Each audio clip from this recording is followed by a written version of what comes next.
what we've done so far is an introduction of imagery and a little taste of anatomical imagery. But to picture the diaphragm, to touch your ribs, everybody, it gets a little more anatomical because it's more inside. So then we're going to go into a space that's really learning. And in order to make it really much easier for the brain to learn, we're going to do some warm-ups for the eyes. Because the eyes are your brain in the world. So touch your neck and touch your low back. So inside your spine is your spinal cord, right? So the spinal cord is part of the brain. And then touch your skull and move around the skin of your skull. And there's the skin and the fascia and the bone, and then inside there's the fascia and 4 layers of fluid, and then the brain, which is connected now back to your spinal cord. And then bring your hands around your eyes. And then we have the eyes. So massage, like go around the eye socket. So the eyes are your brain in space. I think we could think of it as the whole body is really set up to protect the brain and the spinal cord. And the eyes are here to track and make sure the brain and the spinal cord are safe. But we can influence the brain really dramatically by doing a little eye embodiment and making it easier to learn. Let your arms hang down. Raise your hand, this is a question for me. Raise your hand and if you are a person who feels like learning can be hard or using your brain can feel challenging. So some people here and some people online said that. So the eye exercise. Oh dear. My eye embodiment prop is not in my bag. I have to make one up. So the eye, touch your eye socket again. So the eye is in the front of these 2 sockets that you have. And the socket, if you go all the way back, if you feel on the side of your face and you feel that softness of the temporal area, and you feel how it's like soft, soft, soft, and you go back to where, pretty far back, almost to the ear, where it feels firm again. That's how far back the socket goes. Mm-hmm. Crazy far back, right? Mm-hmm. Do that again. Feel like from here, soft, soft, soft, soft, soft. There's the firmness. There's the socket. Mm. So it's this really big space that the muscles go from your eye to help you turn. So we have muscles in the eye and we have these muscles outside the eye. And the outside muscles are called extrinsic muscles. And we're going to use them, but we're going to embody them. So in regular life, we just use our bodies to accomplish stuff. And what we do in embodiment is we tune into the feeling of something working while we're accomplishing something. So we're going to do that with the eye. So we're going to, the up and down muscles, so they go from the top of the eyeball back. There's the upper one's called superior rectus, lower one's called inferior rectus. Superior, inferior in anatomy is not a value. It's always location. It's always location. So you're going to look, so we're going to just do one eye at a time. So pick your eye. Pick your eye. And both eyes are going to move, but you're just going to image the one eye. So I'm going to image the right eye. So we're going to image, we're going to look up, and the muscle on the top shortens and the muscle on the bottom lengthens. And you look down, and the muscle on the bottom shortens and the muscle on the top lengthens. And you look up, muscle on the top shortens and the bottom lengthens. And you can feel that happening as you're imaging it, right? Look down, the muscle on the bottom shortens and the muscle on the top lengthens. And now I'm going to rotate my model, and we're going to have side-to-side muscles.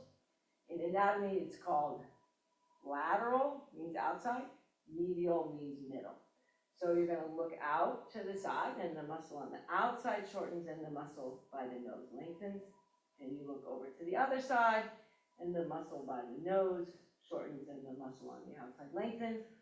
And you look out, and the muscle on the outside shortens, and the inside lengthens. And you look across, and the muscle by the nose shortens, and the muscle on the outside lengthens, and you relax.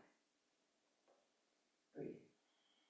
So now, let's see if there's a difference in the two sides, because we only imaged one side, but we, both eyes move. So let's balance on the side that you did, the eye that you did. See what your balance is like on that side. Balance on the other side. Does your balance feel different on the other side? How about, is there a difference in your breath on the two sides? Crazy, huh? So we say, in the Franklin method, we say, awareness improves function. So you became more aware of the eye muscles on one side of your body, and that affects everything above and below. So the chain below includes what balances, what breathes. Ready to do the second side? So we're gonna look up and down. So both eyes will move, but we're just imaging the one side. So use your new expanding capacity to image. It's like image the fiber shortening and lengthening, or see, however, I'm not giving you much anatomical info on it, but image. So you're gonna look up and you're gonna see, image the muscle above shortening, the muscle down below lengthening, then look down and image the muscle down below shortening and the muscle up above lengthening. Are you breathing while you do it? Look up, muscle above shortens, lower muscle lengthens. Look down, lower muscle shortens, upper muscle lengthens. And now you're gonna be side to side muscles. So you look out to the side and the lateral muscle, the one on the outside of the head, shortens, and the one by the nose lengthens. And you look across and the one by the nose shortens and the one on the outside lengthens. Are you breathing? Look to the outside, the muscle on the outside shortens and then by the nose lengthens. And last time, look over across and the muscle by the nose shortens and the outside one lengthens. And then let yourself relax and see what kind of benefit made it to the second side. So did your breath on the second side catch it? Did it affect your balance on the second side? Looks like it did. So notice also how your brain feels. So we have this, we have two other eye muscles in each eye. They're called obliques, and they're what allow, because the angle of the sockets is what the size of the socket is wider than the eyeball. So it's not as sadly quite as straightforward as what we just embodied. There are these two other muscles, which we're not going to really embody because they're too complicated, but I want you to look in the directions that they facilitate, because it wakes up a part of our brain and makes learning alive. So can you already tell the part that you don't feel yet in your brain that we didn't look at yet? You know where it is? It's diagonal. Diagonal, you felt it. So we're going to go diagonal up and diagonal down. Diagonal up and diagonal down. And then we'll change it. We'll go diagonal up and diagonal down. And diagonal up and diagonal down. And let it go. So just feel the effect. Like, so if you go back to, let everybody touch their brain, touch their skull. Do you feel a little more connected to your brain and your spinal cord? Mostly the eyes connect to the back of the brain, so more we would feel connected to the brain. But does your brain, do you have a greater sense of presence in your brain? So I find this eye thing makes it easier for learning. And so, but we're gonna play a little game. Get more of our body movement. So we're gonna, and so you can do this with a ball or you can mime. So we're gonna shift the weight. And we're gonna throw the ball side to side. Or you're gonna mime throwing the ball side to side, doesn't matter. And we're gonna breathe. So if you're miming, it's really multitasking, isn't it? So if you're miming, in life, in sports, we tend to look at the ball, right? When you throw the ball, we look at the ball. I'm a juggler, so in juggling, we don't tend to look at the ball, we look at the space. And it has a super big impact on the brain and the eyes. So notice which one you're doing, whether you're miming or doing it for real. Because now we're going to make a shift. So we're throwing, or miming throwing, the ball to the leg that we're standing on. And I'm purposely going to make this so you can't, it's a little challenging, just so you know. So if you get challenged, you're having the right experience. Now we're going to shift, and we're going to mime or throw the ball to the side we're not standing on.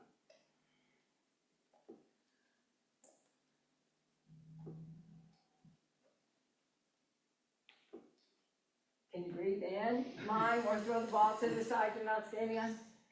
Remind us every time. I know it's complicated.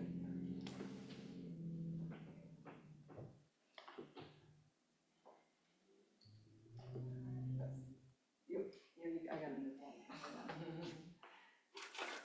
Usually have a couple of balls. Okay, now you're gonna shift it. Oh, I have another ball I can throw. Now we're gonna shift and we're gonna throw toward the side that we're standing on again. Can you breathe?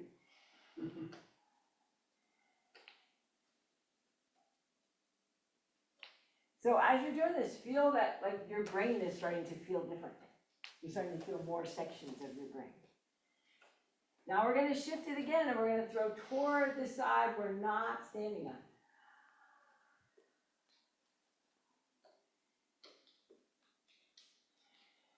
Thank you all the people that have your camera on the Zoom. I so appreciate it. You guys are doing awesome. Okay, we're going to shift it again, and we're going to throw toward the side we're standing on.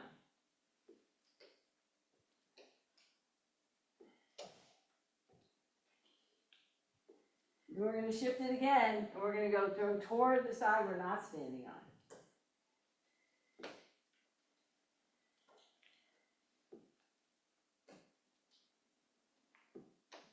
That's super. Let's let it go.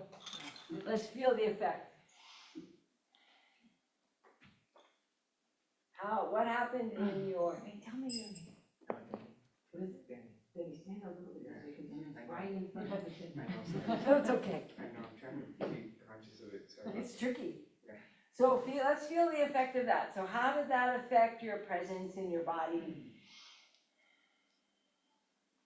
Your experience of like your self-talk about yourself, like maybe what you say. So not just what you feel, but what you say about what you feel. And I think you're ready to learn. I think we're ready, like your learning cap is available. So touch your ribs.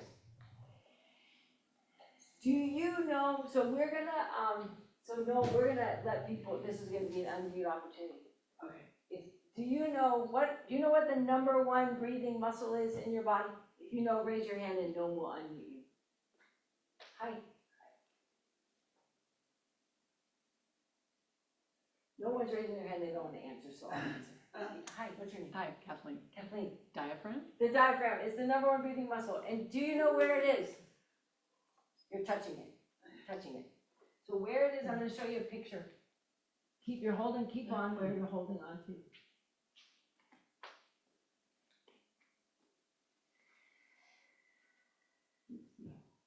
Come on. It's a great program, but sometimes it's a little tricky. There we go. There's your diaphragm.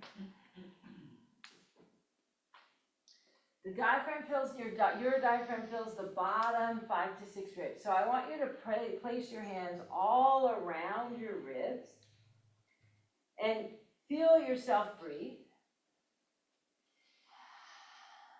And feel how when you inhale, your ribs get pushed out. And when you exhale, your ribs go in. When you inhale, your ribs go out. When you exhale, your ribs go in. So what's making this movement of your ribs is your diaphragm. Now take your hands and squeeze in. squeeze in, like, and you're gonna impede the breath. Squeeze it in, and feel how you can hardly inhale, and then doesn't exhaling feeling so good because you have the pressure off from the squeeze. And do that 2 more times. Inhale, squeeze, and you can't, like you really can't get your inhale, and then you're just gonna give up and exhale. And the next time we're gonna let it go. So we're gonna inhale, hold the pressure, and then let it go. You get the breath to come in. Oh, what a relief. And then squeeze on the exhale. Squeeze all of how you can squeeze that air out. And hold it in a little bit on the inhale, and then let it go. And you get more breath, and then squeeze the ribs in on the exhale. Let your arms relax. Feel the effect of just that. Feel the effect. So I have a little teeny video right here that I'm going to show you. This is an image of the diaphragm moving. So here's the question for you. The diaphragm goes down and up. This person is breathing faster than we are breathing, so you have to modify it in your mind. The question is, does your diaphragm move down on the inhale and up on the exhale? So watch the video and see which one seems so for you. Does your diaphragm move down on the inhale, up on the exhale? Or does your diaphragm move up on the inhale and down on the exhale? Up on the inhale and down on the exhale.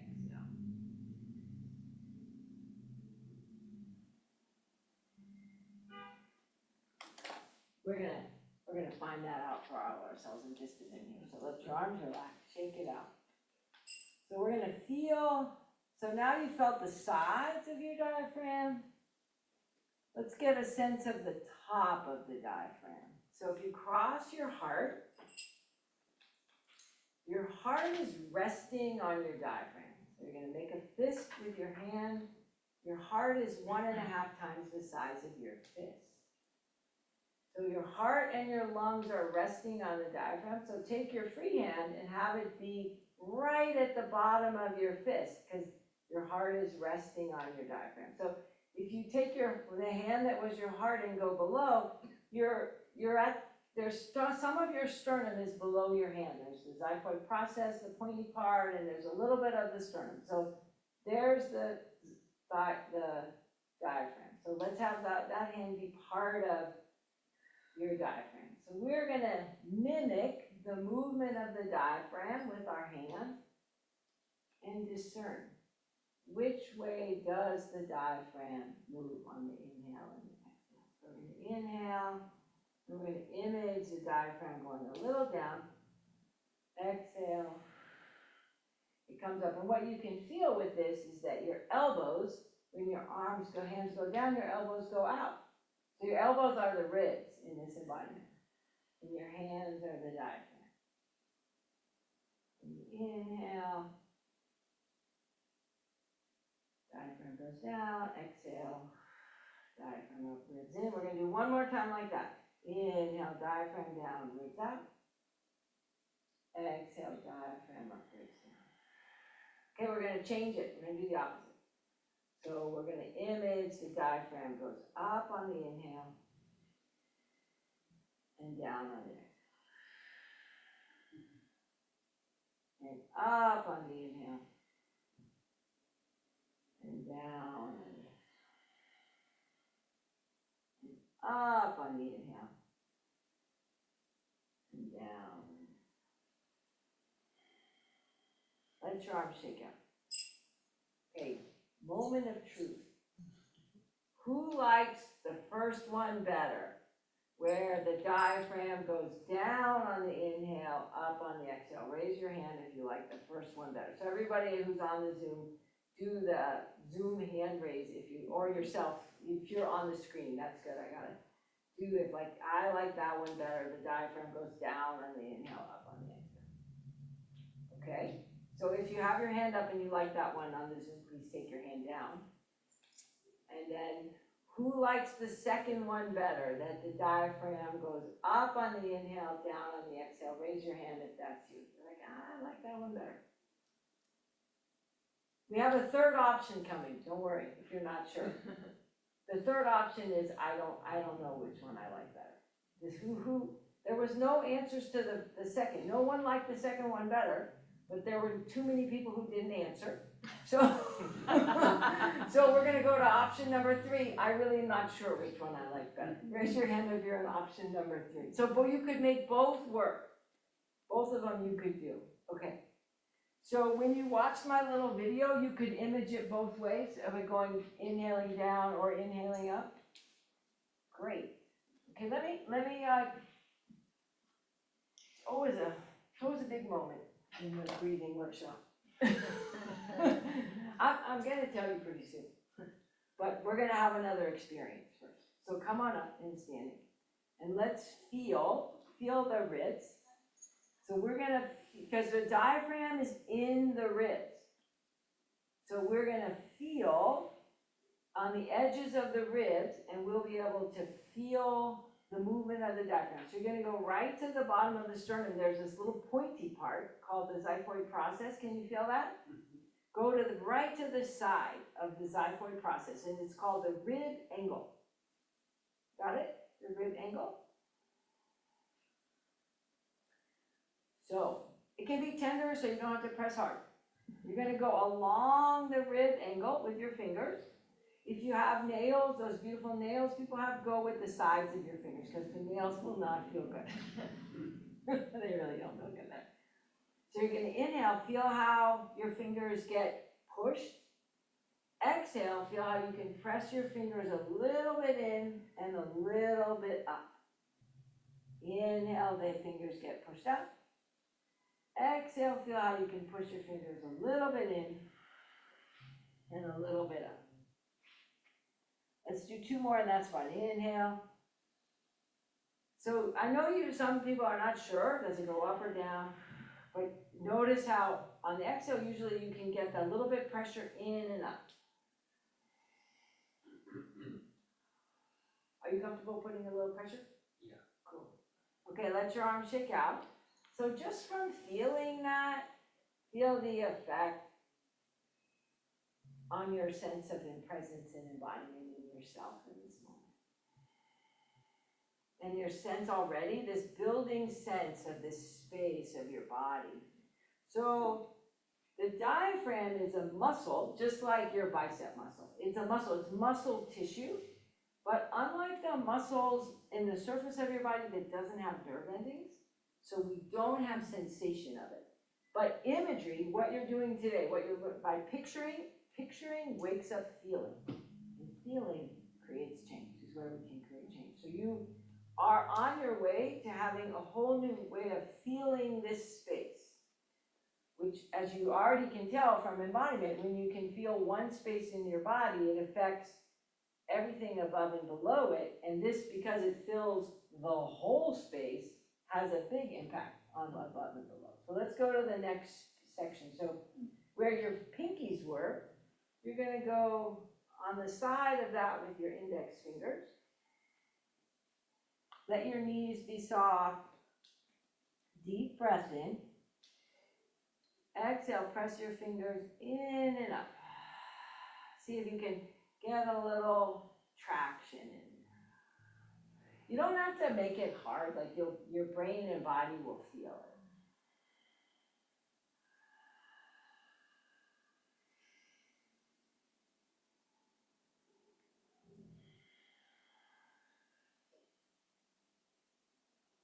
Let's do 2 more in that spot. So you feel the fingers get pushed out.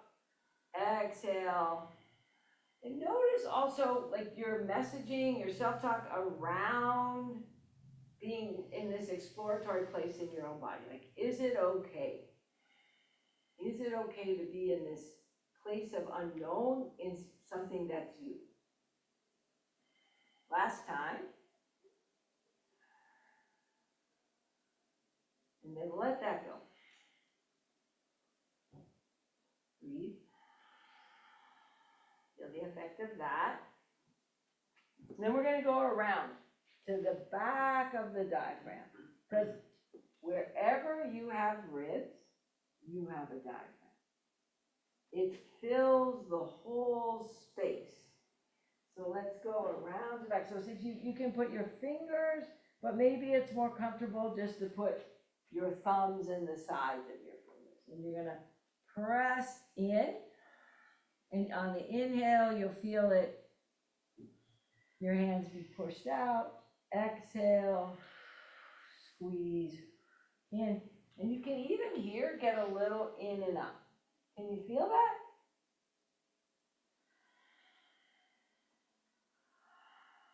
And I'm gonna, while you're practicing this, I'm gonna pull up another image. So keep practicing in that space while I pull it up.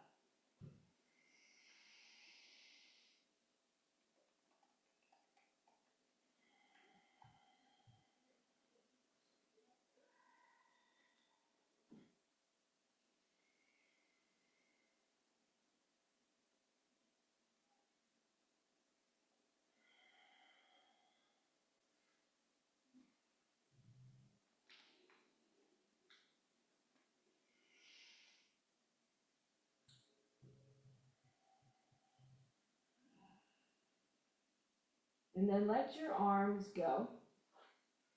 And so now you have woken up, at least physically, to this movement here of the diaphragm. You have a sense of the shape, right? That it fills this space. And the diaphragm, being a muscle, is vibratory. So let's do a little pounding on the ribs and making sound. So hear the sound, feel the vibration of the sound in the back, and then come around to the front. So above the diaphragm is the lungs and the heart. So tap up here on the lungs. And feel how different the sound is in the lungs versus the sound in the diaphragm.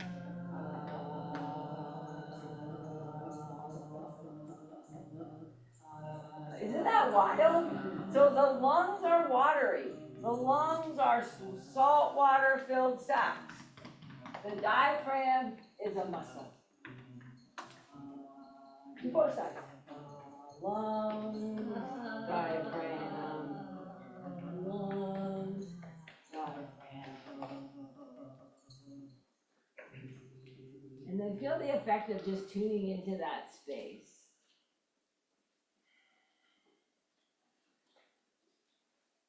And I have a picture to show you of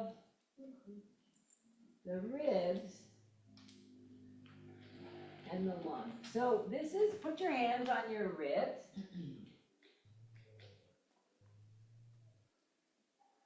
And tune in again to the movement. So in this picture, the bigger, when the lungs are bigger and the diaphragm is down, it's the red image. And when the lungs are, the ribs are smaller and the diaphragm is up, it's the blue image. So we are asking the question again, which color represents inhale and which color represents exhale?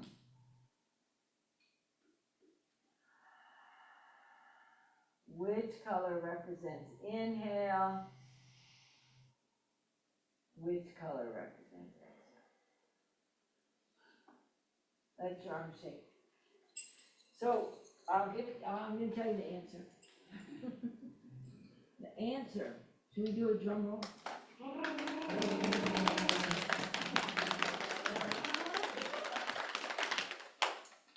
The body works the best when the diaphragm goes down on the inhale and up on the exhale. That is ideal human function. The diaphragm goes down on the inhale and up on the exhale. So let's all do it with our hands again. Remember how you found the location of the diaphragm? Crossed your heart, you made a fist, Heart's 1.5 times the size of your fist. It's resting on the diaphragm. Then your heart hand becomes the diaphragm hand. And on the inhale, the diaphragm moves down. Oh, ribs go out. Exhale. Diaphragm goes up, ribs go up. Inhale, diaphragm goes down, ribs go out. Exhale. Diaphragm up, ribs in. So you cannot make it happen. You cannot make it happen. If you are what's called, if you see it the other way, it's what's called being a reverse breather. But we can image, through imagery, we can shift it. Through imagery, we can, by tuning in, we can shift it, and over time, usually in a couple weeks, it actually just turns around, and then you tune in and you find that it's just going down as you breathe. So let's do a little practicing. This is because we breathe all the time, right? Let's practice. Can everyone raise your hand if you got it now? You can image the diaphragm going down and up, down on the inhale, up on the exhale. Can you image it? Can you kind of feel it? Okay, we're going to get advanced now. We're going to multitask. We're going to walk and image. Here we go. So we're going to, I'll lead it. I'll lead like 5 or 6 breaths. So we're going to image the diaphragm going down on the inhale and up on the exhale. Inhale down on the inhale.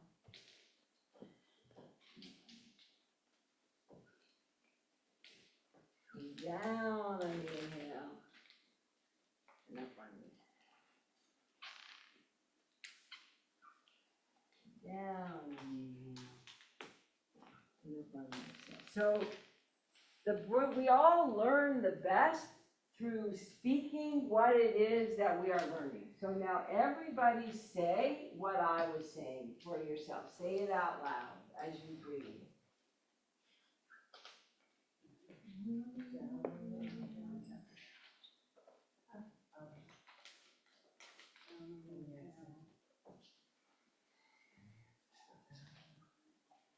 Fantastic.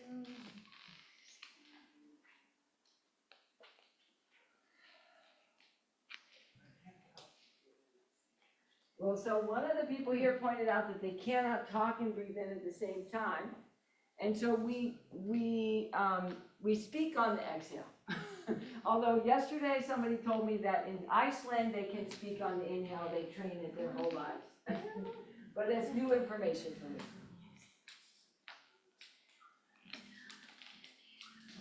Whisper. You can whisper on the inhale? Yeah, I can. You can whisper on the inhale.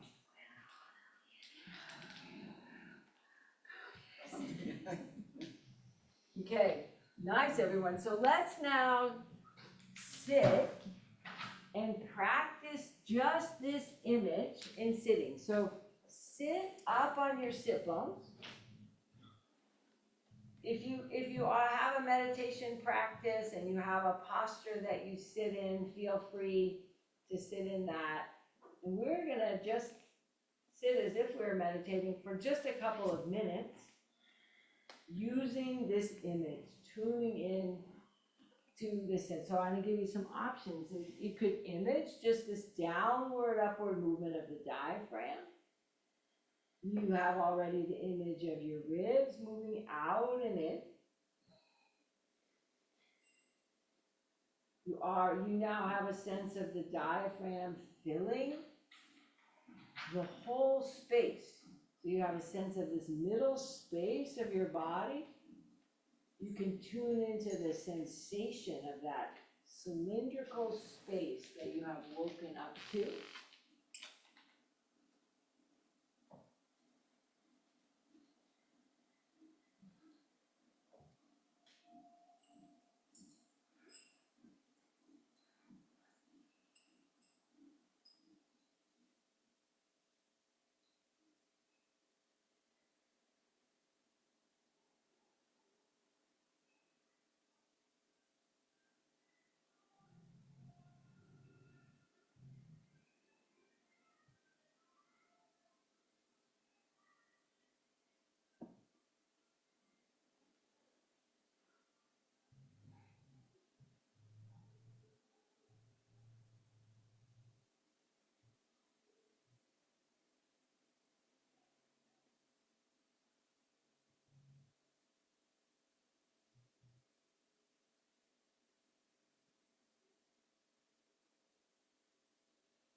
introduce one more aspect of the diaphragm and then have a space for you to ask questions before we have a short break, and then we'll come back and answer the questions and keep going with our exploration.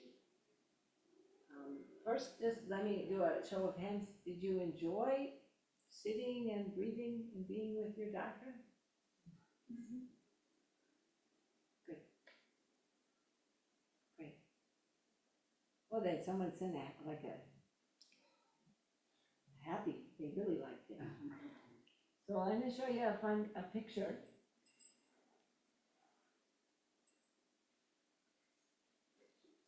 So you felt when you were touching the ribs, how the ribs are higher in the front than they are in the back.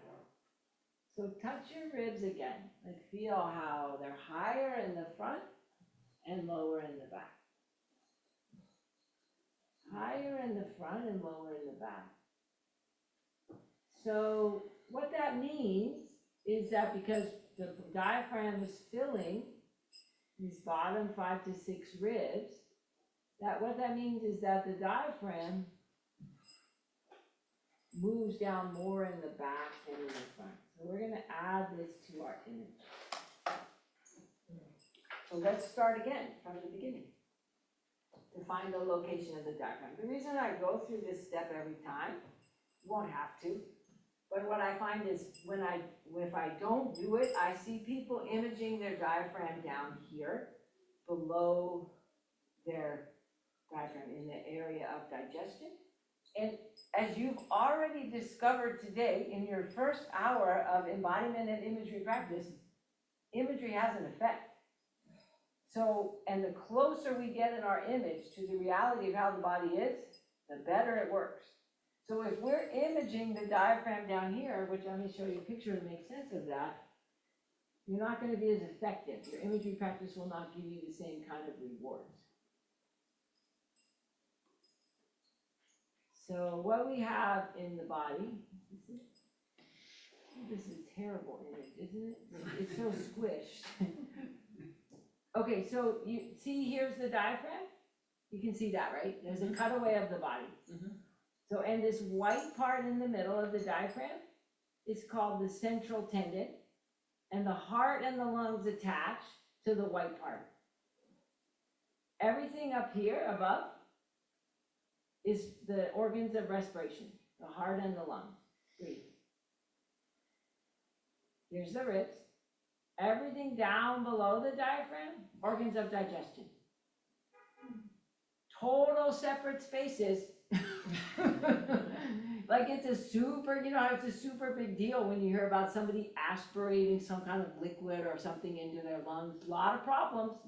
The diaphragm is keeping these two spaces very separate. Organs of digestion, organs of respiration, your amazing diaphragm is keeping those spaces separate. So we're going to image the movement of the diaphragm where it is, not down here.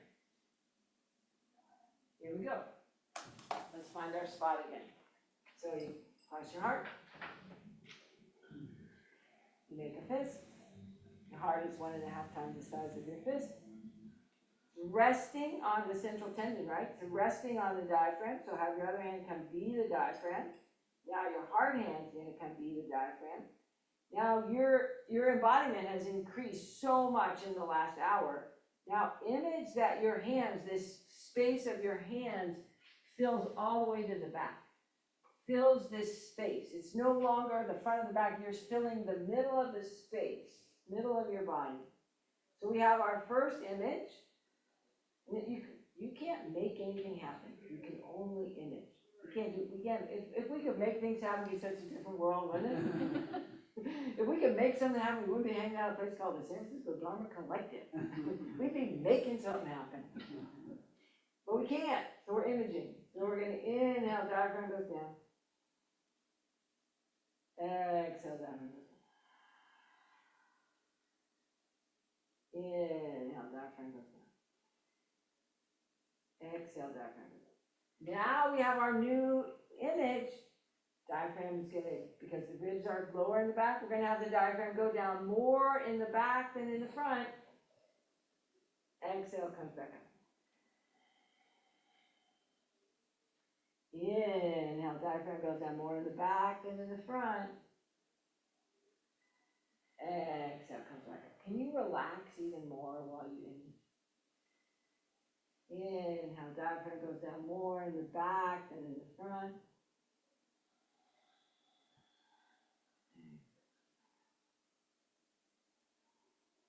Diaphragm goes down more in the back than in the front. Exhale, comes back up. So now we're going to change it back to our first image.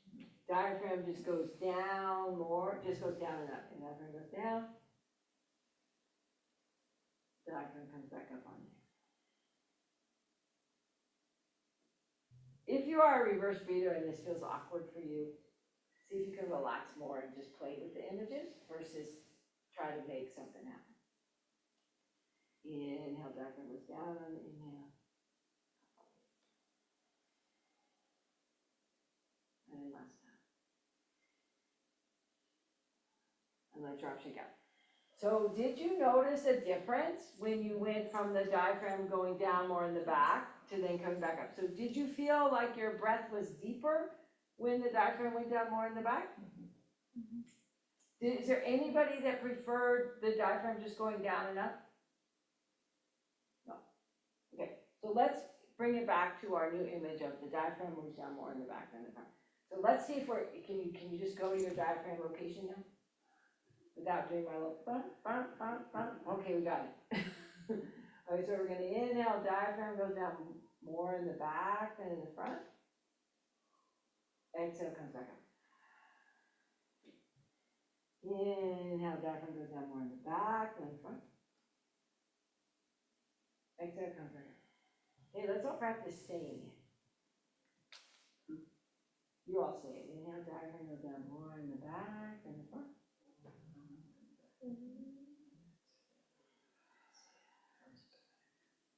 Just 5 more times. More in the back and the front.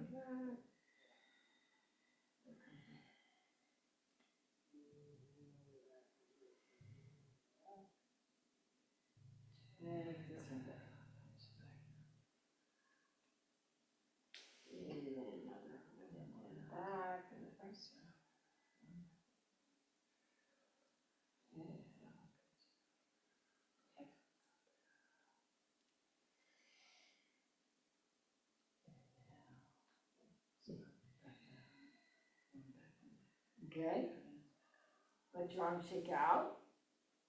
Let's practice walking and imaging the diaphragm going down more in the back.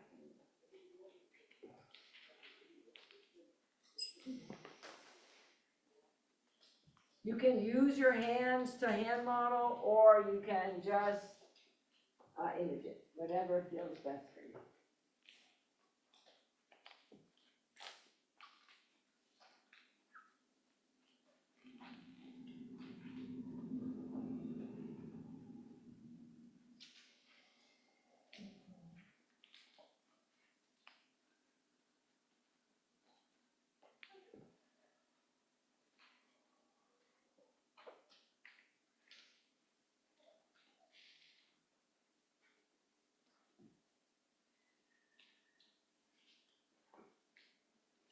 And now let's say it out loud with walking.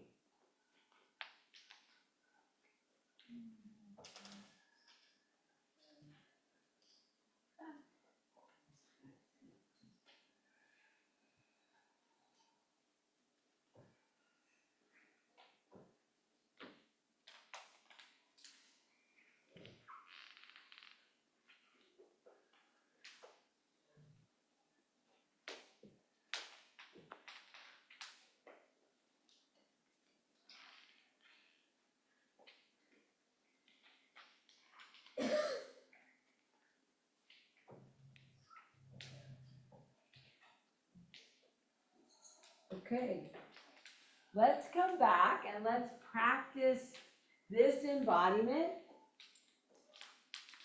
in sitting.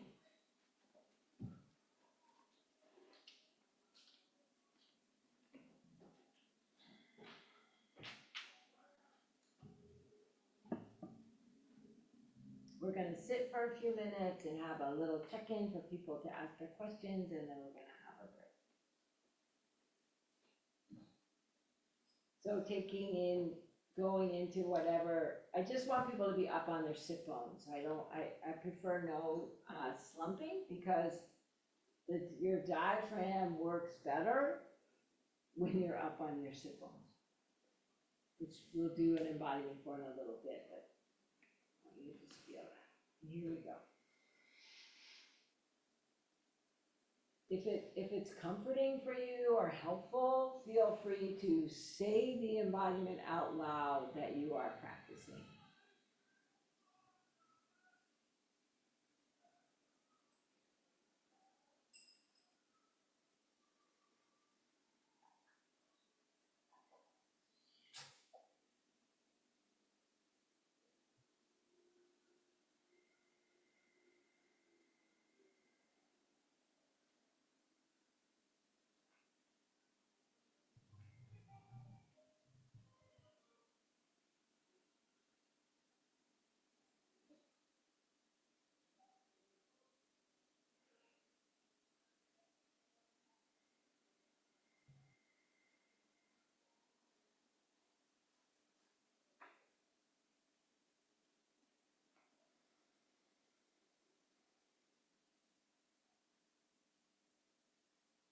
If you feel like you get lost with the embodiment, just go back to the step you had before that made sense to you, whichever piece of that. So it could be the sense of your ribs moving, could be this filling of the space, it could be the diaphragm going down and up. Those are the ones we have today so far.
And notice for our last minute of practicing right now, what, in addition to the image and the sensations that you're tuning into, what other benefit do you feel in your body or in your being from tuning into your diaphragm in this way?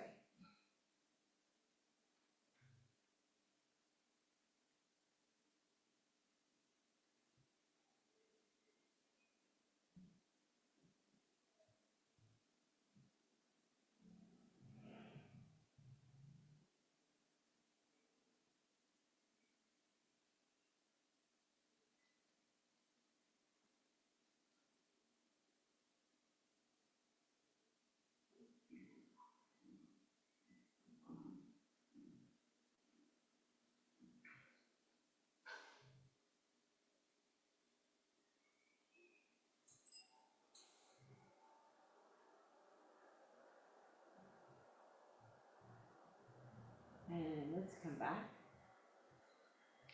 So, let's take a moment to let people unmute, and the people here also to, if there's something you want to share or a question you want to ask, to pose that now, and then we'll have a short break, just like 5 or 7 minutes, and then we'll come back and answer and keep going. Because there's more to the diaphragm than you have so far. The best part is coming. My favorite part is coming. So, any questions? Yes, Noel has a question.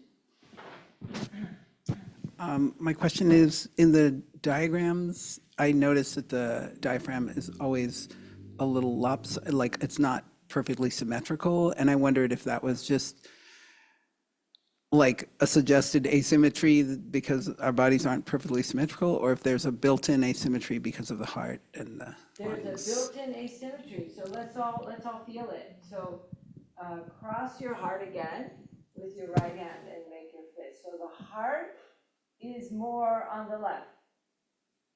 And to balance that out, take your hand, your free hand, and bring it over below your ribs, like on the bottom ribs and a bit below on the right, and your liver is on the right. And the liver is your biggest organ.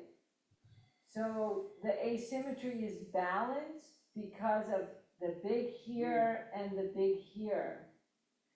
So if we go, okay, we're gonna let our heart and liver go, and we're gonna take both hands and go be the lungs, so on the right, so I'm not mirroring.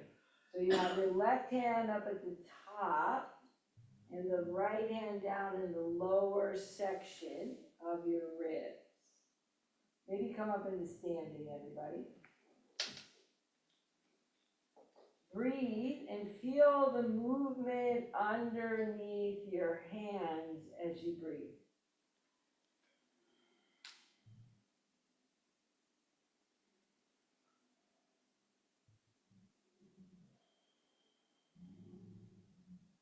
So when your diaphragm moves down, the air gets pulled into your lungs because the lungs are attached to the top of the diaphragm on that central tendon. So the lungs are passive.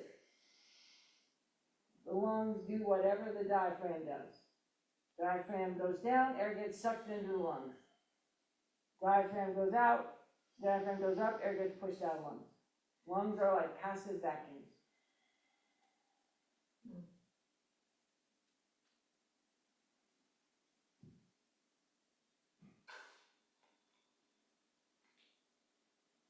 The lung, take your hand that's on the upper lung and go all the way up to your collarbone and go to the space behind your collarbone. There's a little space. So there's the big muscle that we started with, the upper trapezius.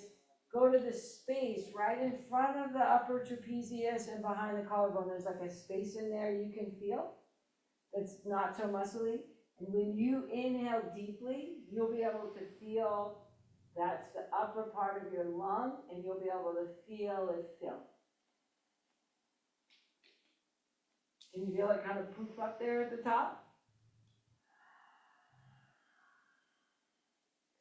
With your lower hand, on the lower on the back part of your diaphragm, feel what happens down there. See if you can feel movement under both hands.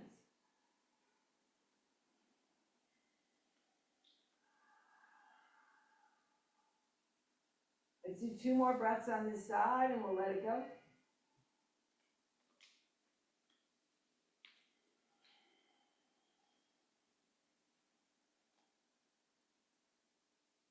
And then let it relax. Let's see if a benefit came.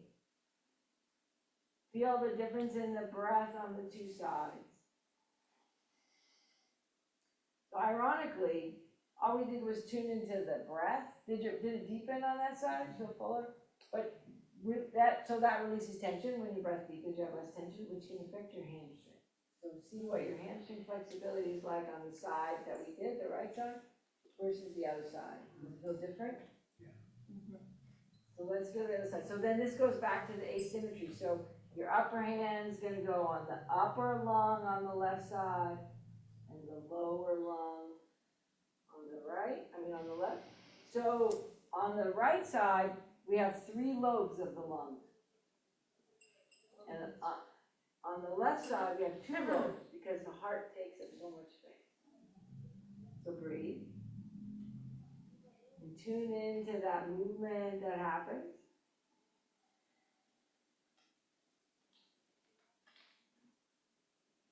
Tune into that 3-dimensional expansion.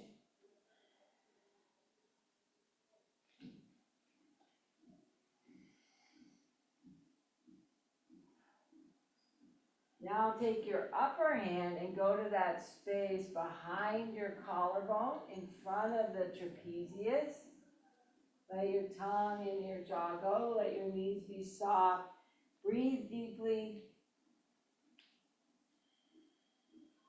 And feel how there's a space up there at the top of the inhale,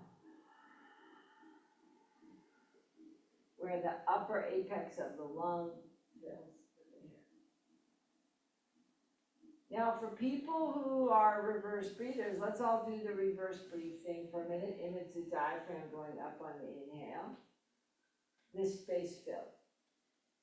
But for the people that are practicing the other way, what we get is the lower space filling. Feel how you get a lot more movement in the lower part of the lung. And then at the end of a deep inhale, you feel it up here at the top.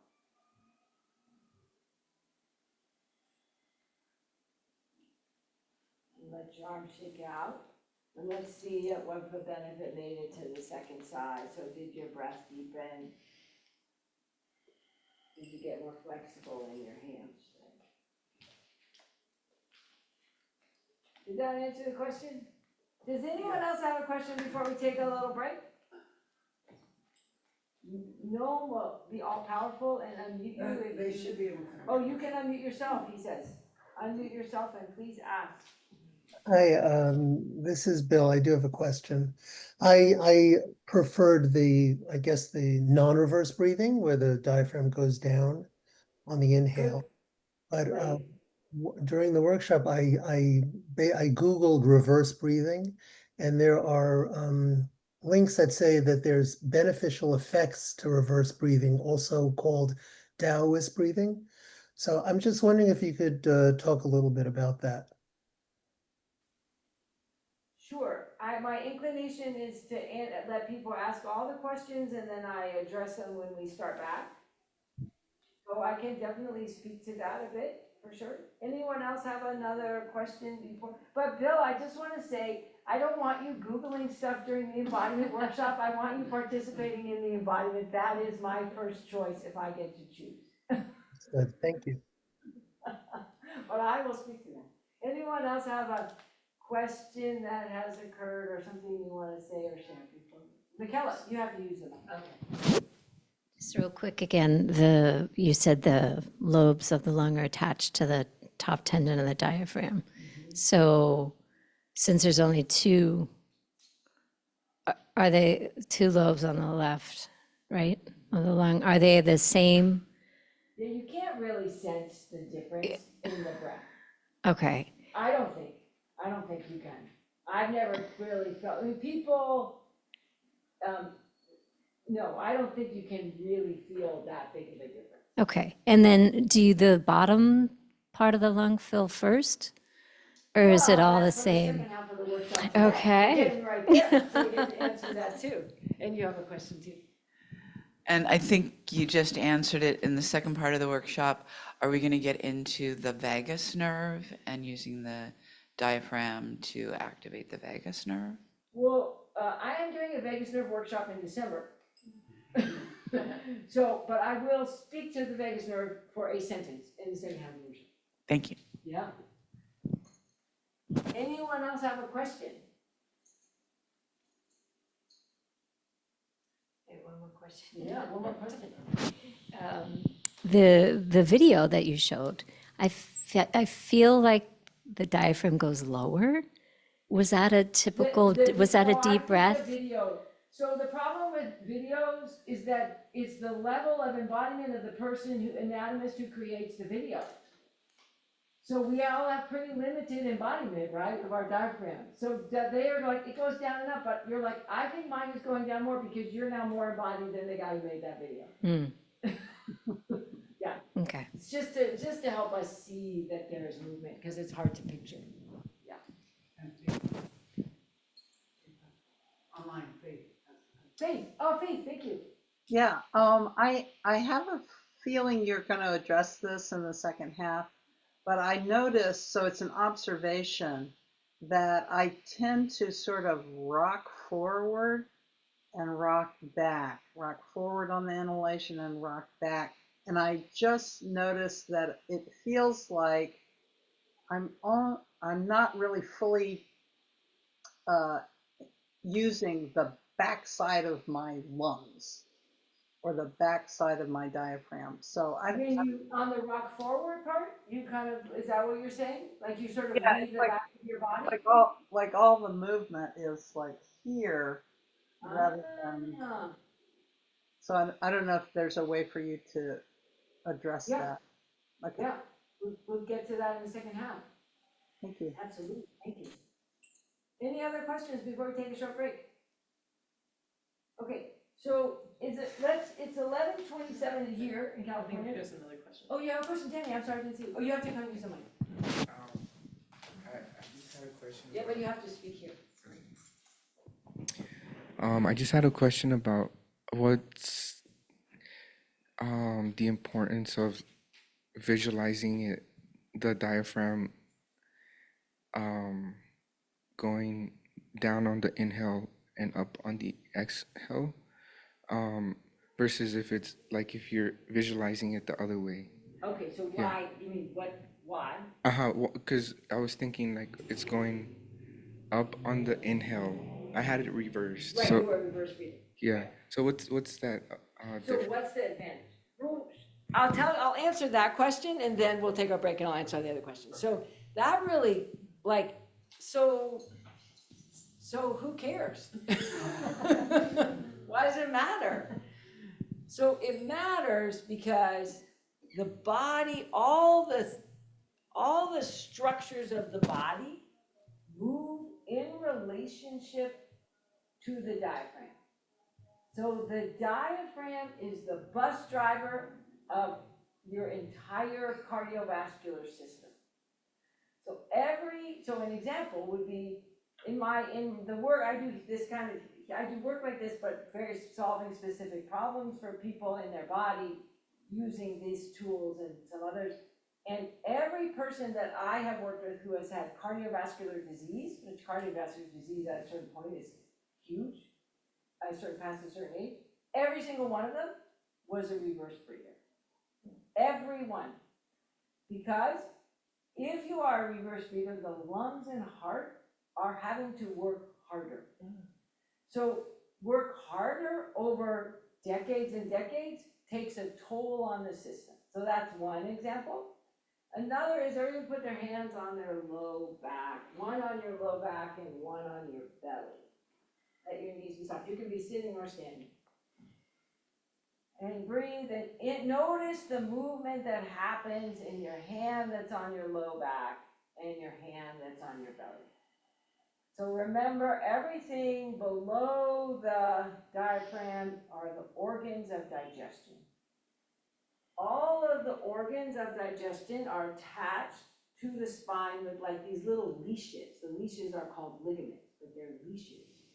And the ligamentous leashes and the organs, they move with each breath.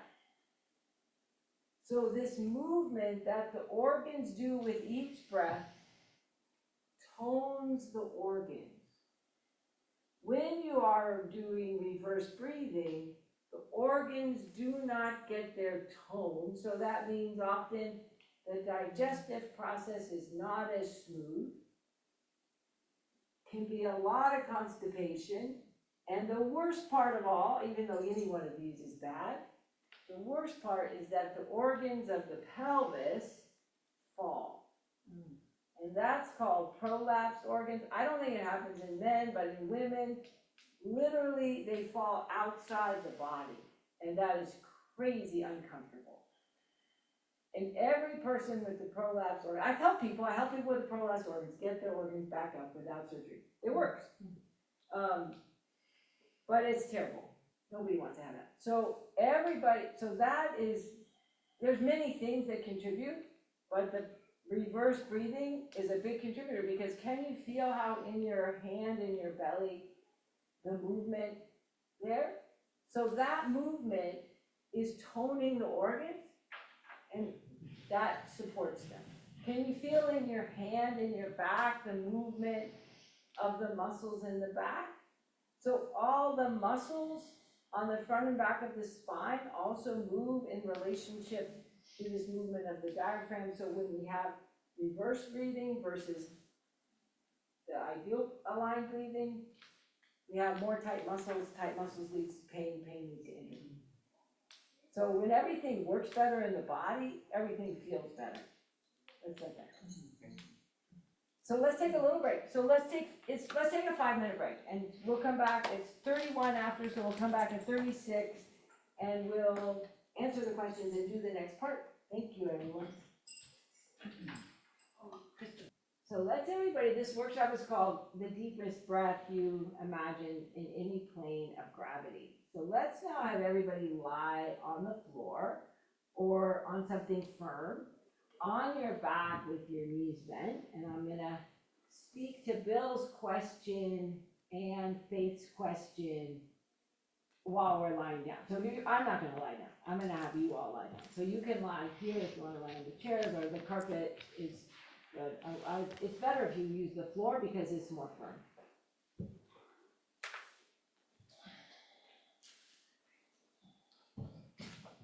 And they have also here blankets, so if you want a blanket, you would have that. And you can just be here too. You can come here. Just move like that.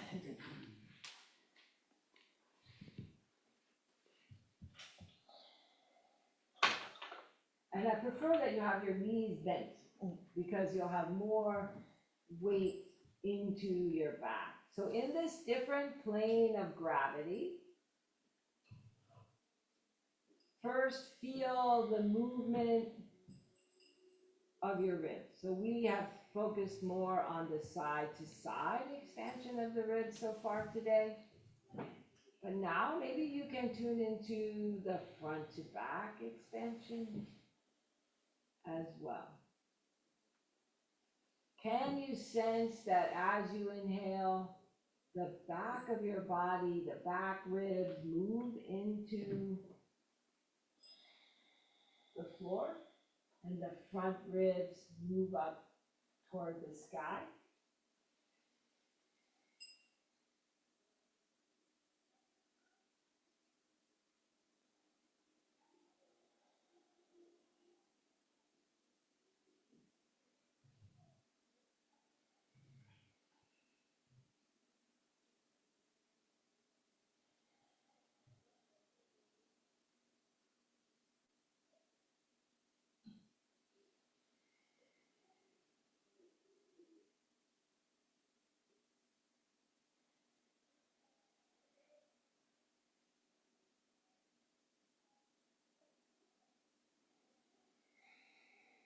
And then let's do the diaphragm embodiment that we have in this plane of gravity. So let's start from the beginning, cross your heart,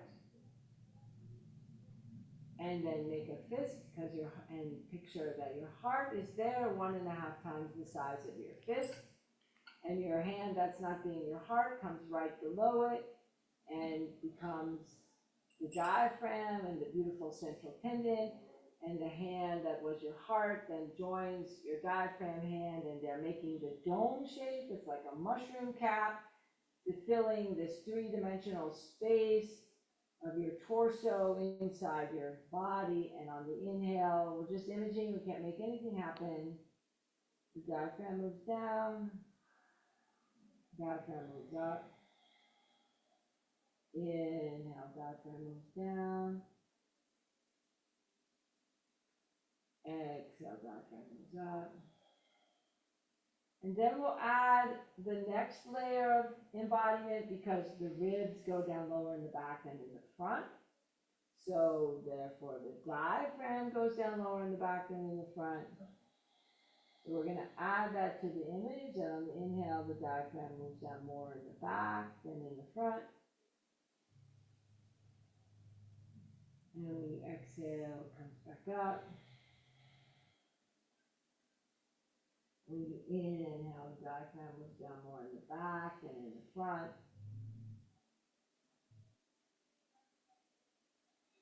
The exhale comes back up.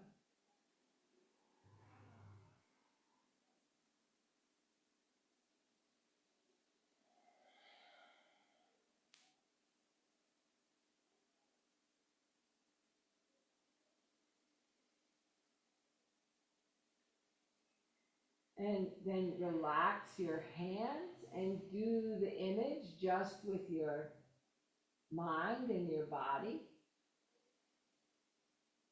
And as you practice this image of the diaphragm moving down more in the back than in the front, does it affect your sense of the movement of the back of your body as you breathe?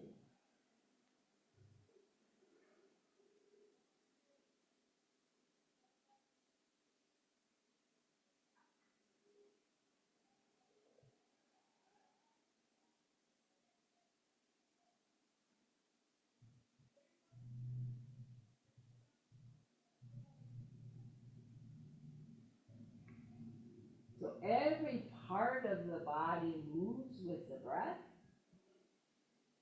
in this sort of three-dimensional expansion, like a balloon. But we can break down the dimensions to be able to image them, and through imagery wake up feeling, and through feeling improve how the body works and improve how we feel. So one of the dimensions of expansion is front to back. And do you sense that?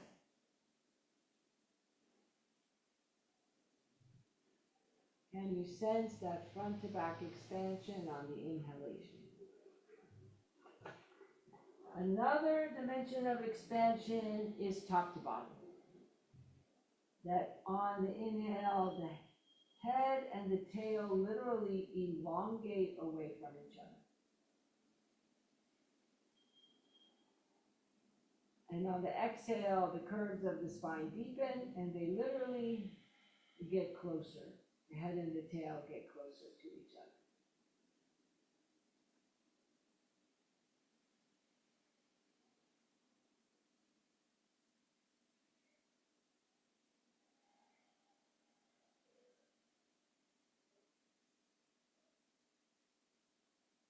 And the third direction that we have felt part of it from since the beginning is the side-to-side expansion.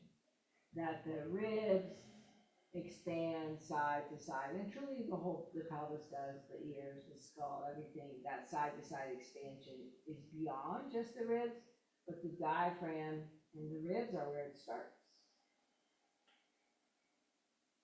So whichever one of these directions of expansion you want to deepen your embodiment with, say it out loud for 3 times, 3 breaths now.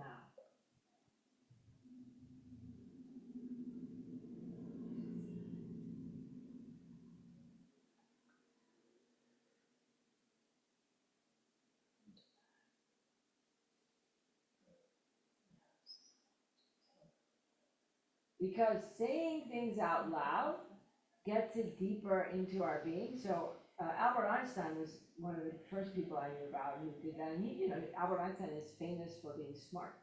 And the way that he learned things was saying them out loud. And then I just recently listened to information about a study where it was reaffirmed that when you want to learn something, you say it out loud. So the reality is that the world is often screaming and embodiment is a whisper. So by saying the thing out loud that you're interested in remembering, you're deepening your chances of taking it with you after this workshop.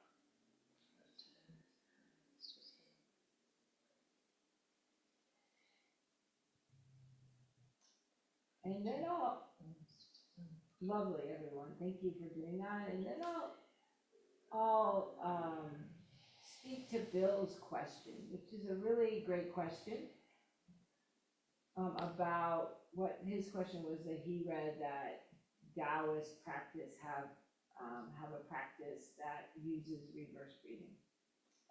So that question really speaks to something I wanted to address overall in this workshop, because this workshop is held at the San Francisco Dharma Collective, and which implies that there are multiple styles and practices of the Dharma, which are Buddhist practices. And there are multiple in yoga. We have all kinds of beautiful breathing exercises that we do, and there's many forms of transformation that use the breath to create great change in the body. But underneath all of that is the diaphragm. And so we do all of these practices to create change for ourselves on some level. We want something, to be able to shift something or to solve a problem. And my point with offering embodiment in this kind of setting is that every exercise is enhanced by using the body in its optimal function. So an example of this is a really popular breathing practice today is the Wim Hof method. So in the Wim Hof method, they do a lot of practice of holding the breath out, which I think are great practices. Like I'm a yogi, I'm a meditator, I do all kinds of practices. I love breathing exercises. I love exercises of all types. But what I find with people who are reverse breathers is they're very limited in their ability to hold the breath out and get the benefit of the breath, what's called breath retention. It just is so stressful on their system. So the advantage of embodying your diaphragm is that you have a choice. So you would be able to do a Taoist practice of a certain kind of breathing. You would be able to do all kinds of short, fast breathing exercises, all of which I'm huge fans of and practice. And when you are a reverse breather, you're more limited in what you can practice in terms of the kind of changes that you can create for yourself through your practices and your breath and your body.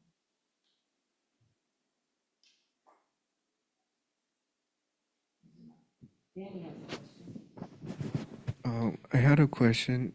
Is reverse breathing something that's happening inside the body or something that you're visualizing in your mind? Reverse breathing is usually something that's happening in the body. And because then when we tune into it, you see it in the mind, and it's through the mind and the imagery that it can turn around. But it is happening in the body. So how do you know if you're reverse breathing? Well, you only know from doing what we did today, from finding out, from learning. Okay. But if you sign up for my thing on that page is a video on my YouTube Thank you. channel that teaches you how to, just like we did today, how to tell if you're a reverse breather. I have quite a few videos of how to tell if you're a reverse breather, but I realized I didn't have enough videos on my YouTube channel to support people in turning it around. So that's my hope, that it's helpful. And my hope is that, it's helpful that with every kind of meditation, underneath it is the breath. So if one of the problems with reverse breathing is it sets up the body to have more anxiety, because when the body works, ideally we have less anxiety.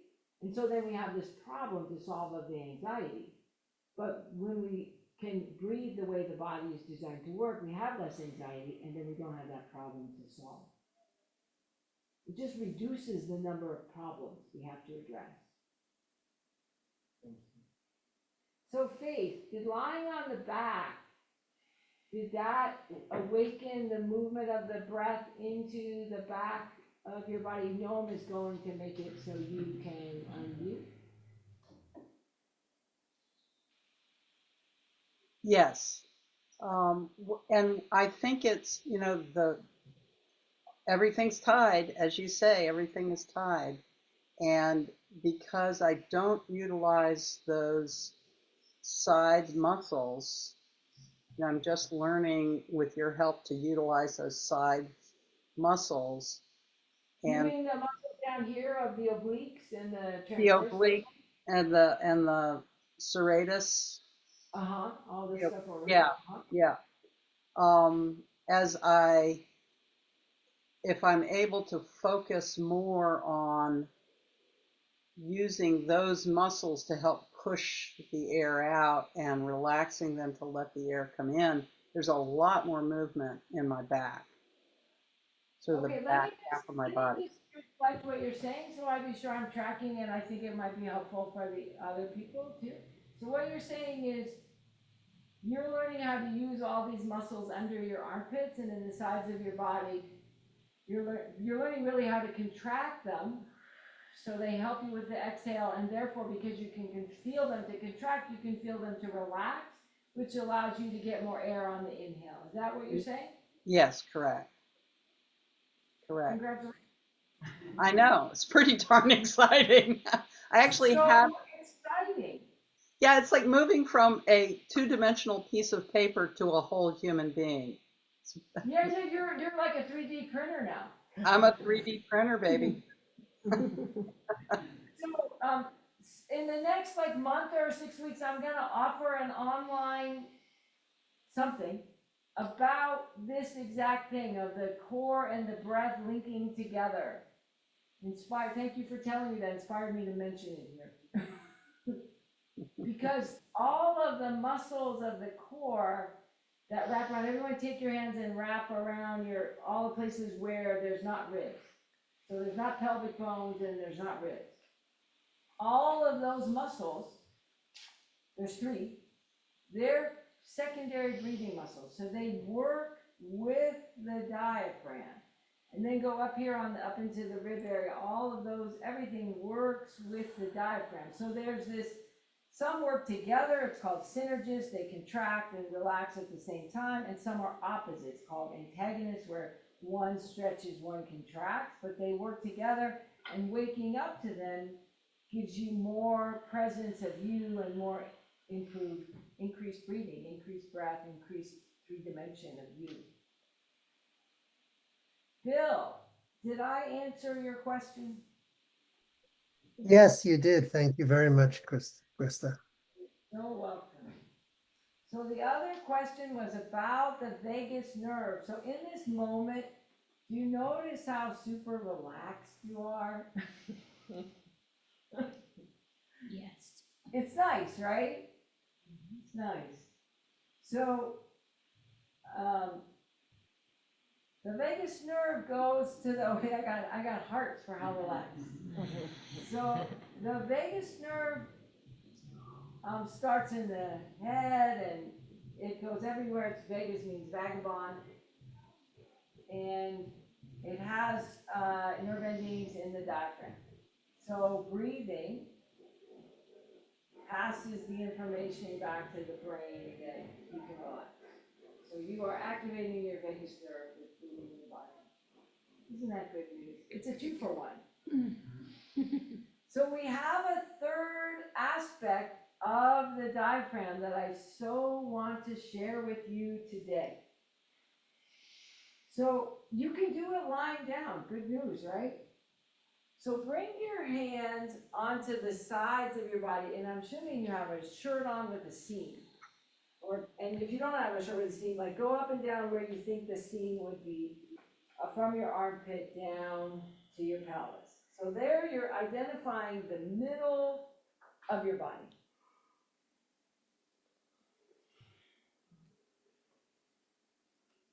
Now, you can relax your arms. and put your hand wherever it's comfortable. And feel again the movement in the back of your body, how the back ribs go out on the inhale. And they go in on the exhale. Now, I'm so sorry, but you're gonna have to get up and look at my picture. So, do you see how the diaphragm has these little legs going down the spine, the front of the spine? You see that? Mhm. So you now have this sense of this middle space of your spine. But what I want you to see is the spine, I forgot my spine. I usually have a spine, but I have to show you here. So you can, everybody touch the back of their body where you can feel like behind your ribs, that lower section, you can feel the spinous processes, those parts that stick out. You can feel that, right? And then touch the front and the back, so you have both. But what I want you to see is that the spine itself, this part of the spine, the vertebral bodies and discs, is in the middle of your body. So touch the side where the seam is again. So this place where the seam is the front of your spine. Wild, huh? Yeah. Wait, what? The place, let me take the picture away. This is so key. So touch the seam, the space that you're touching here. If you could point directly to the center, your fingers, that's where the front of your spine is. It's in the center of your body. It's way in the middle. Yeah. It's way in the middle. So the ribs go way behind the center of your body. Like feel from here back to there. It's a huge space, right? So let me bring my picture back.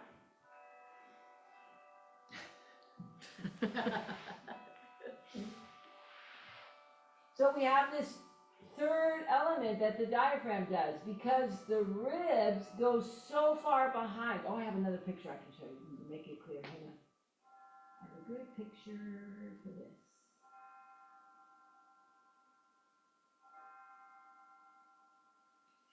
This is not it, it's just in this.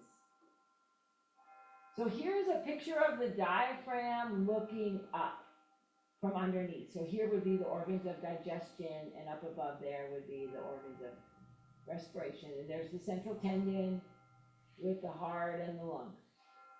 So here, see, here's the front of the spine. Here's the what's called the crura, which are legs coming down the spine. And then see how far behind that the diaphragm goes? So it fills this back space, like, let me do it with my hands. So it fills this back space like this. So because of this thing where the spine is forward and the diaphragm goes back, and the diaphragm fibers go down the front of the spine, the third movement that the diaphragm does, let's do drum roll. It rotates. What? It's so exciting. Let's try it. Let's see if you can feel it. We're just gonna add it as an image, right? So we're gonna go through our first layers. So we're gonna cross the heart. There's the heart, make a fist, 1.5 times. We maybe come up and standing for this. It's a lot to take in. Lying down, really. It's a lot. We gotta get our little learning brain. Should we do the eye exercise again? Diagonal, let's go diagonal. Let's do some diagonals. Let's go up and down at the diagonal. Breathe. Just up and down on one side. And then we'll go up and down on the other side. And let's do a little shaking of the arms. Let's shake the whole body. Let's make some sounds at your jaw.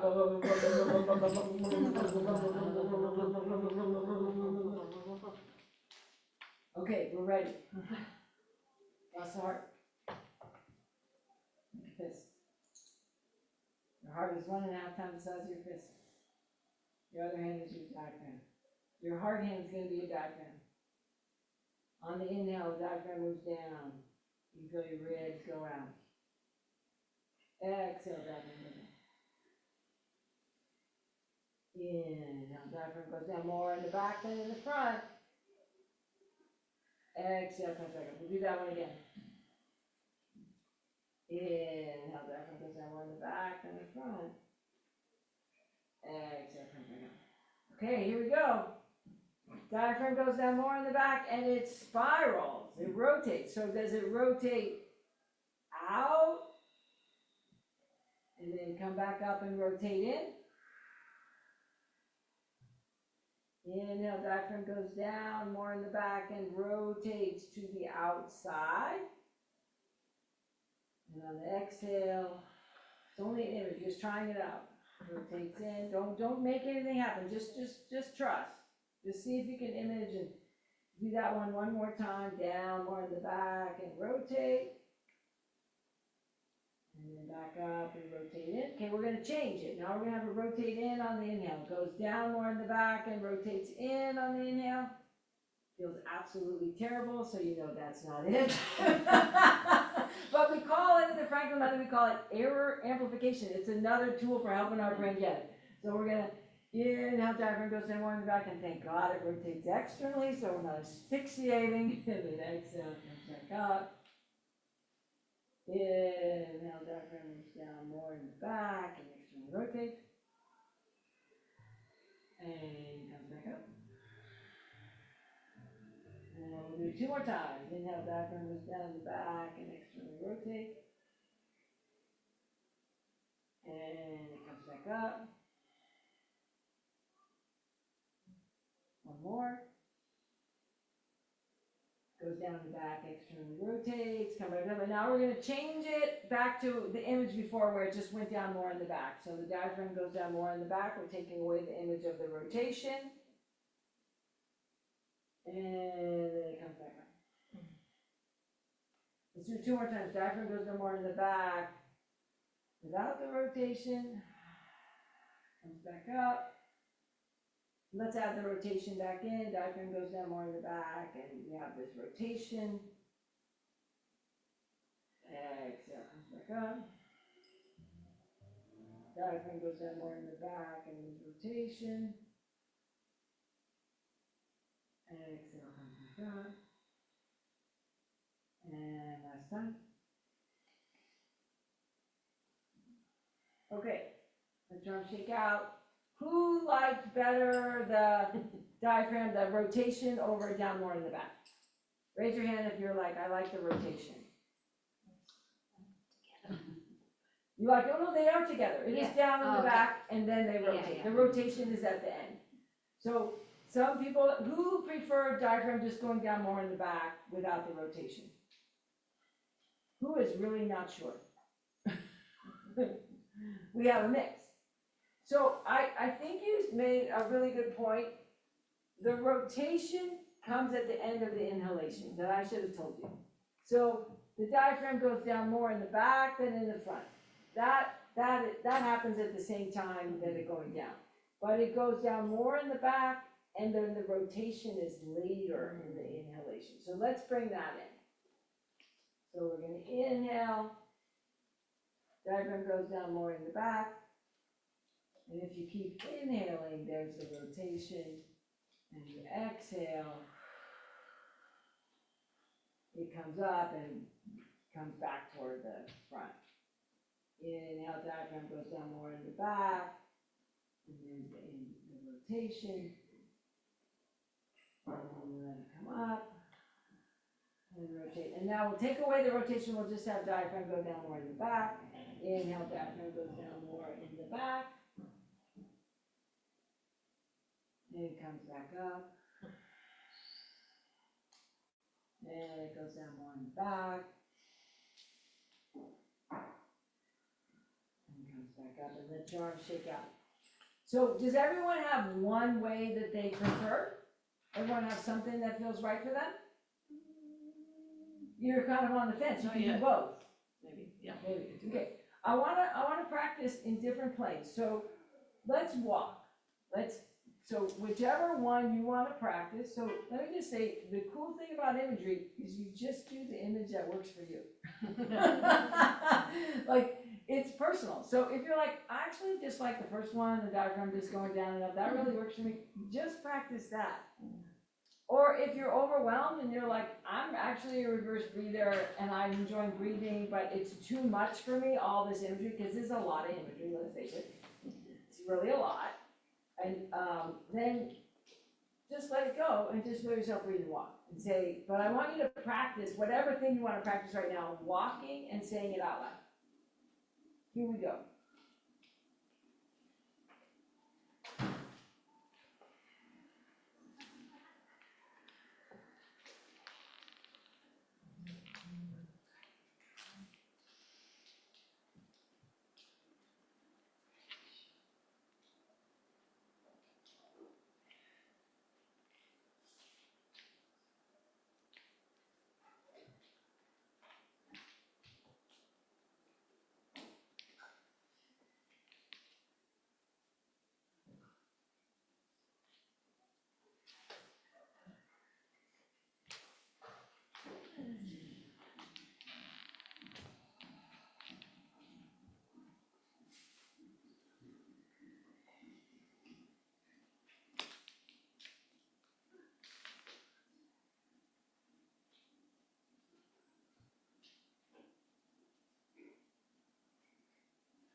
And then let's come and practice it in sitting. Whichever one you like the best right now, whichever image speaks to you right now.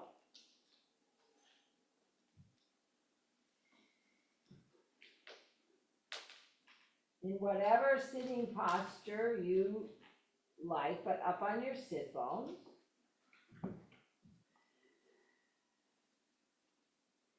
And you can say it out loud to yourself or not, your choice.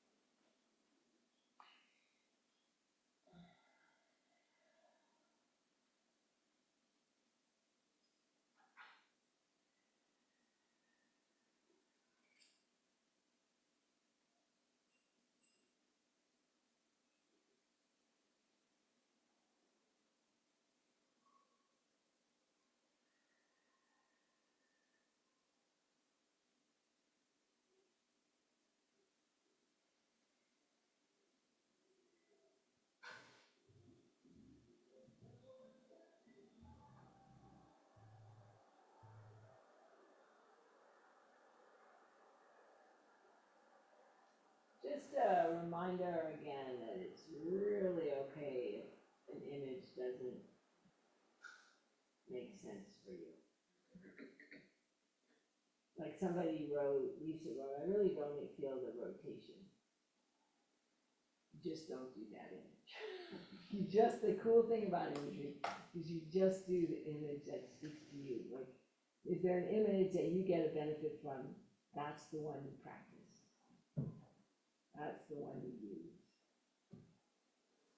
But there's a way I'd like to introduce so you can tune into the lung movement and the breath movement with the diaphragm. So just try this one thing on. If I'm getting too out there, you guys will let me know. So remember, the lungs move with the diaphragm, right? So the lungs are filling. So the lungs are like my little toy here. Oh, yeah. Let's see it. When you inhale, like here would be my hand is the diaphragm. So when you inhale, the diaphragm goes down and it pulls the lungs down and the air gets sucked into the lung. And when you exhale, the diaphragm goes up and the air gets pushed out of the lung.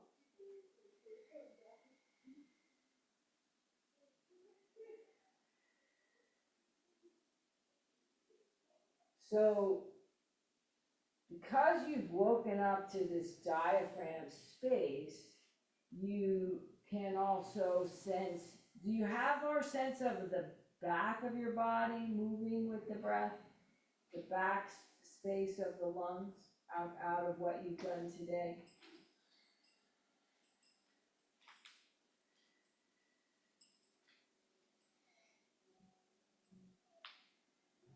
So a fun thing to play with is seeing how the breath goes in through your nose and down into the lungs. So let's image the breath coming in streams into your lungs.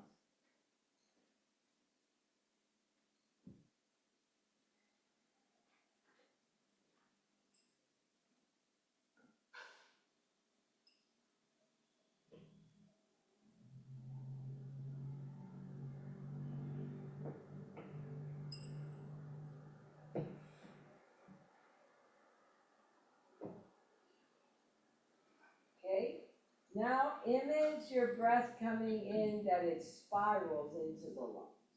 That it spirals through your nostrils. Just the image, just gonna change the image.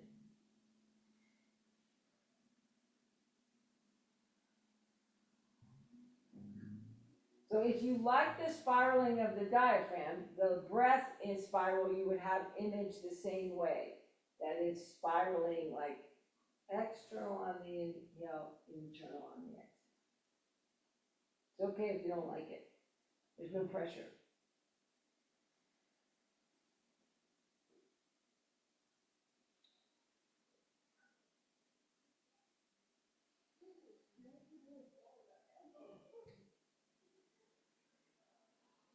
And now go back to the air enters into your nostrils in streams rather than the spiral.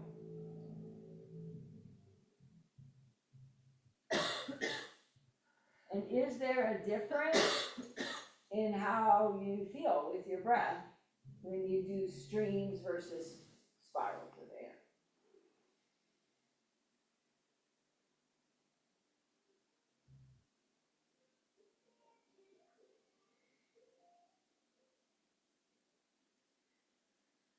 Who prefers the streams? Raise your hand if you're like, the stream is good for me. Who likes the spiral of the breath? Who is super not sure? We got a mix, super not sure. And prefer, but nobody really said the stream was their favorite. Oh, Danny liked the stream the best. Okay, so let's now come on to the back, on the floor again, and if you have a question, now's a good time to ask the question, so I'll be sure that I address it. But if you have a question, you go ahead, you have to use them. Last time when we were on the floor and around the time you said, do you guys like how relaxed you feel?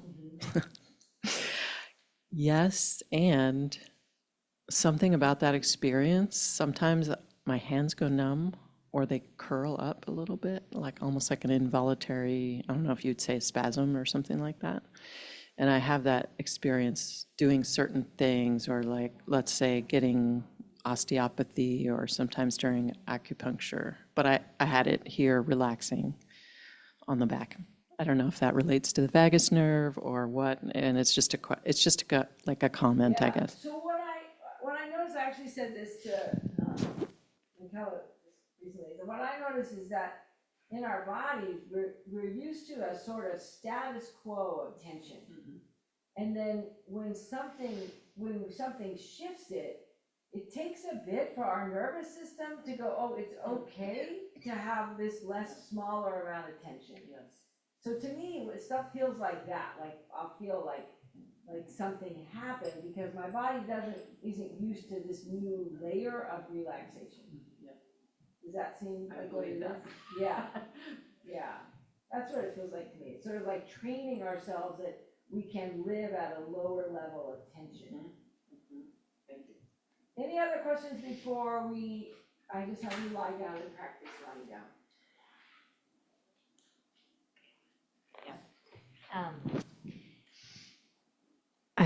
when you brought our attention to things being in the front of the spine, is that where like when we're saying the diaphragm goes more down in the back, it's still in the front?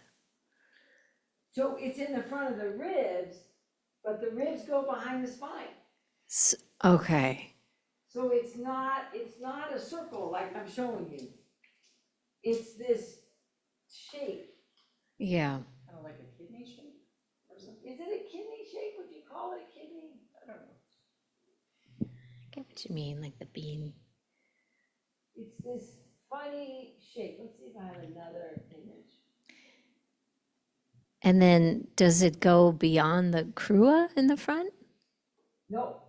No. So like Okay. here we have an image of a jellyfish, right? So the jellyfish would have been our early image of just the down and the up. So you can everybody picture, everyone's seen jellyfish, right? This kind of, so there would be a beautiful image of the diaphragm, that down and that movement. But we're not round like that. So the jellyfish is a beginner image. We're now past, in terms of, you're past that. So if we look at, touch your ribs in the back, and then feel how your ribs go in, and there's the spine. You can touch the spinous process. So the ribs, look at how the diaphragm is filling. Oh, there's a good image. There we go. Whew, finally. So there, look at how the central tendon looks like the shape of the heart that we have, and look how far behind the spine. So there's the front of the spine, and look how far behind the front of the spine the ribs go and the diaphragm goes. Kind of like an upside down heart. What's that? Upside down heart shape. It's upside down heart shape. Isn't that something? So we have, so your guys' image of today is this, right? This right here is moving down and up, but it can't move past where it is. Like the crua pulls the diaphragm. See so the muscles of the fibers of the diaphragm, see how they're all horizontal? So the muscle fibers, this is. They're horizontal? I meant vertical. Did I say horizontal? I meant vertical. I'm sorry. The muscles, see how the muscles are all vertical? So let me stop so I give you a teeny piece of information. So muscles, we're taught that muscles contract and relax like this, right? That's what we think. That's our language. Contract and relax. It's not what muscles do. Muscle fibers, do this with your hands. Muscle fibers slide into each other and slide away from each other. So slide in is what we call contract. Slide away is what we call stretch or relax. So they get shorter. They get but shorter. Not by doing this. Yeah, so put your hand on your bicep. So the two ends, they slide into each other and they get shorter, makes a muscle. But they made a muscle because they did like that, not because they did like that. Make sense? Muscle in Latin, it means little mouse. And then that means all from the Latin. There's some Greek, but mostly Latin. So if you look at the diaphragm, see how we have these fibers, they're all vertical. So the fibers contract or slide together. So let's image it. I think of this as an advanced image, so you guys are all advanced. So take your hand, and we're gonna be the diaphragm fibers on one side. Come up and stand. It's easier to do this in standing. So it's to me always counter to what I think, because on the inhale, the diaphragm contracts. The fibers slide together to pull it down. And on the exhale, the diaphragm fibers slide apart. So the diaphragm is relaxing on the exhale. The diaphragm fibers are contracting, sliding together on the inhale. Say it out loud. Diaphragm fibers stretch or slide apart on the exhale. Diaphragm fibers contract or slide together on the inhale. Diaphragm fibers stretch or slide apart on the exhale. Diaphragm fibers contract or slide together on the inhale. And stretch or slide apart on the exhale. Let that relax. Let's go. Feel the difference in the two sides because we only imaged it on one side.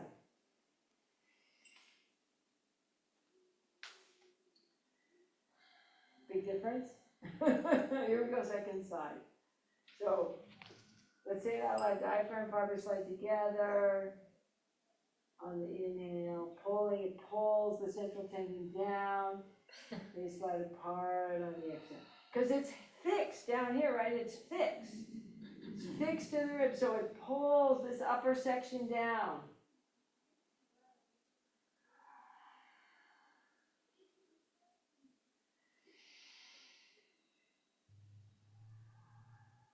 And then we have the ribs going out, so it's pulling, the ribs move out and the diaphragm fibers contract and the central tendon pulls down, but the whole space fills. Rotates. And then, because the ribs go down more in the back than in the front, let's do it in the back. Let's see if you can do it with one hand in the back. So we have on the inhale, the fibers slide together and pull the diaphragm down. On the exhale, diaphragm fibers slide apart and the diaphragm moves back up. Inhale, diaphragm fibers slide together, diaphragm moves down. It's more in the back than the front because the ribs are lower in the back than in the front, and it can't move away from where it is. It's in the ribs. Where the ribs move, the diaphragm moves. It doesn't go somewhere else. It doesn't migrate. Can't migrate. Then because where you're touching is there's that huge curve, right? The front of the spine is so far forward, and the crua pull those fibers, those middle fibers down. It creates this rotation late in the inhalation. So whatever image you like the best, whichever one, the drum shake out, whichever one you like the best, come onto the floor and do it for 3 times, saying it out loud.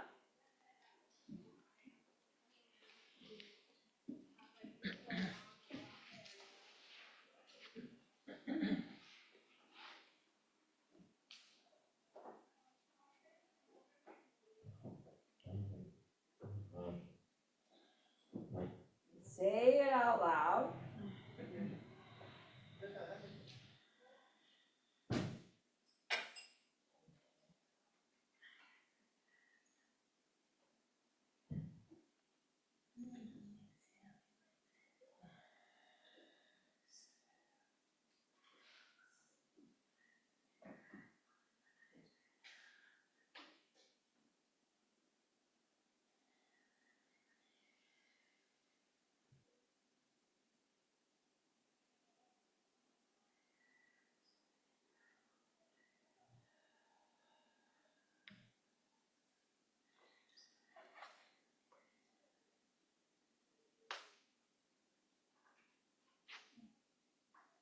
And then see if you can have one final little piece to wrap up with. Don't worry, it's not hard. It's very simple. See if you can stay with your breath, whichever image you're using, as you move through space and make your way into standing.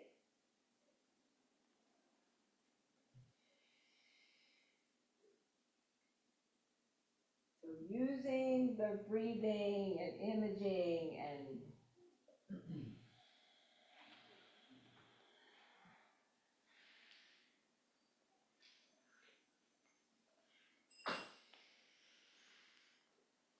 can you be with the image as you move through space?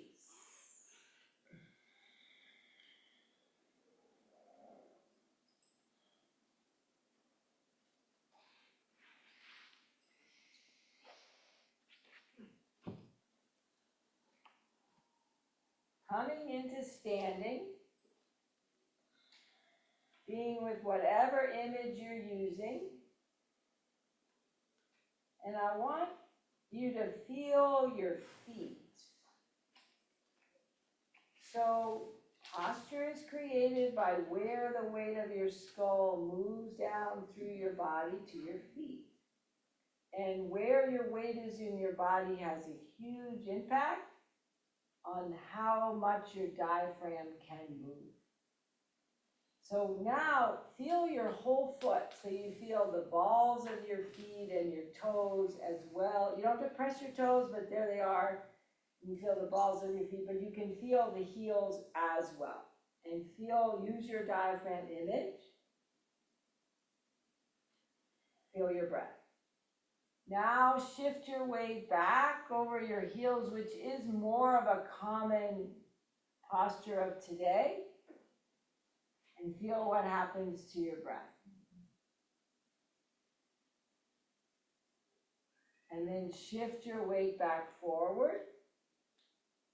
So what I see is that when we and feel the breath. So when we put the weight back on the heels, you put the weight in the back of your spine. So the diaphragm in the front of the spine is limited in its movement.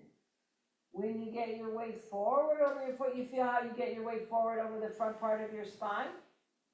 Now the diaphragm can move.